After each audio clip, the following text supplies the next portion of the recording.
So to join us now and talk about this a little further, we have North Carolina Congressman Mark Harris. Congressman, thank you so much for joining us today. What's your reaction, or what is the reaction among your fellow lawmakers to this NATO news that we've received? Well, I think we're watching President Trump continue to provide the leadership that he has done so well in these last couple of years in his administration. One of the things that I think is important to note here is that America needs alliances that make us stronger.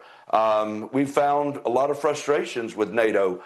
People are recognizing that many of these countries have not stepped up to do their part. And of course, as the president mentioned, when we found ourselves in a situation that we really needed their help, particularly when we were dealing with the Strait of Hormuz and all of the work that was going on there, it was crickets. You got very little to no response from those countries. So I think it's very interesting. The president is stepping up and making some steps that we need to do. And one of the things that we see shifting, of course, is our greatest threat seems to be in the Indo-Pacific when we think of long term. And so shifting those troops around, I think, is something very normal. And I think the president is just being very strategic in the actions that he's taking here. Congressman, let's just walk it through. If we ultimately leave NATO, is it clear who we can count on the most? Who do you put in your top two?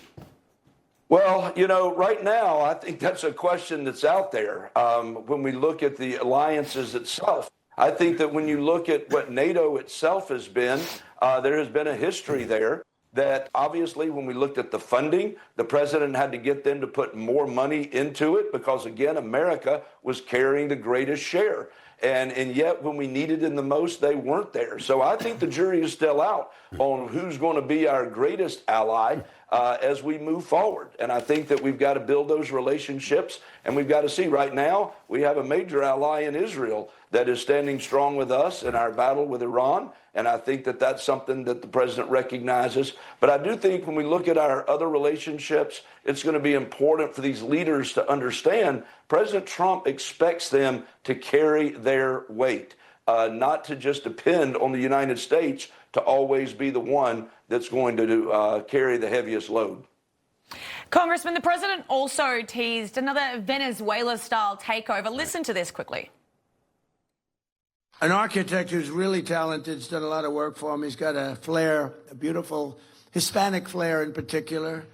And he comes from originally a place called Cuba, which we will be taking over almost immediately. What we'll do, on the way back from Iran, we'll have one of our big, maybe the USS Abraham Lincoln aircraft carrier, the biggest in the world. We'll have that come in, stop about 100 yards offshore, and they'll say, "Thank you very much, we give up."